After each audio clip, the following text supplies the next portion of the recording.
You've been through so much over the past 5 years. You're so much stronger than you give yourself credit for. But heightened levels of change, especially if it's been going on for a while, it can take its toll. Today we're talking about 3 things you can do to support your mental health when you're experiencing change. Let's get started, shall we? Well, hello, beautiful people, and welcome to the Project Joyful podcast.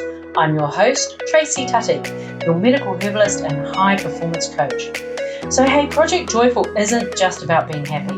It's about consciously creating a life you love. It's about remembering how to reconnect with your soul-centered joy. You know, that joy that comes from doing what you love, from living on purpose, and from being in a life that allows you to experience deep joy moment by moment. So hey, let's get started, shall we? I was thinking about the amount of change we've navigated over the last 5 years and the amount of change that was a part of the 1970s or the 1980s. There was a lot of change during those times, yet somehow the change we're navigating in this moment seems faster paced, it's global, and there's quite a lot of it. It's change on top of change rather than change, recover, and then change some more. And as we know, whether that's through observation of yourself or the people you care most about, or even the statistics available right now, change carries a price, particularly in relation to how you feel within yourself. Why does it affect us? We're hardwired for certainty. We survived knowing what to expect and how to be prepared for that expectation. But even the expectation can be a flawed strategy because we expect based on what has gone before. We ignore the fact that today is a new day with new circumstances, and today we're a little older and a little wiser than we were yesterday. Our subconscious doesn't know the difference between what's real or what's imagined. It will make preparations based on your thoughts reflecting reality. If you perceive your reality to be full of threats with uncertainty left, right and centre, your subconscious will organise your body through a cascade of cell signals so that you're ready for fight or flight. These responses are inflammatory responses. Now, inflammation has a bad rap at the moment. It isn't a bad thing. Inflammation serves a purpose. Your immune response, for example, is an inflammatory response. What's less helpful is being in an inflammatory response for a long period of time. Just like driving your car in first gear on the motorway, eventually something will give or break down. When you place your body in that hyper state, you limit your options. You become hyper-focused, almost tunnel-visioned. You only see one possibility rather than the myriad of possibilities open to you. As Einstein said, you can't solve a problem with the same thinking that created the problem. See things as you want them to be, not as you think they are. This gets your creativity engaged. Your mind thinks from the perspective of what you want, and it troubleshoots back from that. It creates expansion rather than constriction in your thinking. Athletes use the power of visualization to achieve their optimum outcome.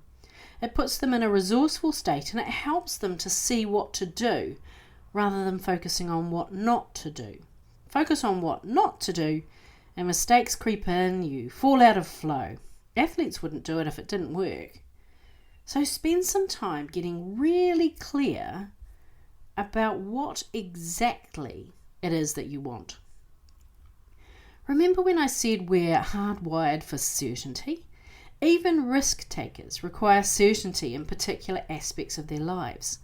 Certainty isn't a blanket requirement that must pervade your entire life.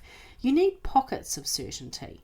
They serve as an anchoring presence and provide a foundation for you to have uncertainty in other areas of your life.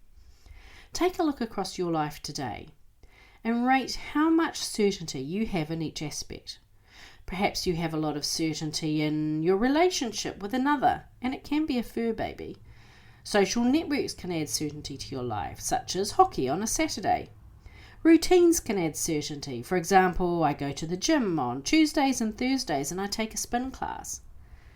it's helpful to know where you create your sense of certainty from, so that when you go through a period of change in an area of your life, you can dial up the other aspects that give you certainty. You see, it's tempting to skip that spin class because you're dealing with change at work. Change requires energy, and you may think, oh, you know what, I'm just too tired for spin class tonight. I think I'll give it a miss. You've paid the price twice. Exercise boosts your mitochondria, and your mitochondria do a bunch of stuff, including creating energy within your body. You've also traded certainty for uncertainty by changing your routine. When you're experiencing heightened levels of change, dial in your self-care routines. Get extra sleep. Set an alarm in your phone to ensure that you're breathing deeply into the bottom of your lungs. How's your nutrition? Can you see a rainbow of colour on your plate? If you feel like your body could do with a bit more support, visit your nutritionist or herbalist for herbs, foods and nutraceuticals to support your resilience. Reach out to your network. Talk about how you're feeling. Ask your partner for help around the house, for example. Change costs energy, and it can create disintegration anxiety. You're not alone. We've all experienced it at some time over the last 5 years at least. So ask yourself these 3 questions. Where can I dial up my feelings of certainty right now? Who can I enlist to support me through this period of change? How consistent are my self-care routines right now? See things as you want them to be, and then marvel as your subconscious gets to work making what you want happen. Sending you lots of love. Bye for now. Hey, thanks for listening to today's podcast. Can I ask you a favour?